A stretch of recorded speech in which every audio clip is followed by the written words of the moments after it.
There are three things I'd like the People's Powerhouse to achieve. The first is a real vision for the North. So if it can set out a clear vision of what that means, decent jobs, decent healthcare, decent housing, I think you're away. The second thing is that I think I'd like to see new ways in which we deliver that. So let's see collaboration. So I want to see some new collaborative structures. Local authorities working with the private sector, working with the not-for-profit sector to deliver services in partnership with people, not for people or to people, but with people. That's the second thing.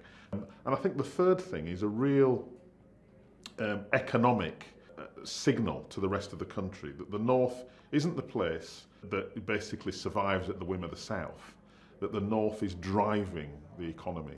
If we're to build a people's powerhouse, it's got to be based on four cornerstones, that house. Number one, balanced representation from all of our communities. It's not politically correct to say that we should have equal representation of men and women from all parts of our communities, because otherwise you get people making decisions that are right for them but not for the whole community. Balanced representation, number one. Number two, don't just build a powerhouse for politicians to pontificate in, let the people in. And that brings me to my third principle. Once they're in, give them a real job to do. Don't just pat them on the head and pay lip service to them. Let them shape the policies. Trust them to know what's right for themselves and for their communities. And then number four, have a recognition that you build strong places, not just by creating new buildings, but actually by regenerating people and putting that at the heart of our thinking when it comes to regeneration.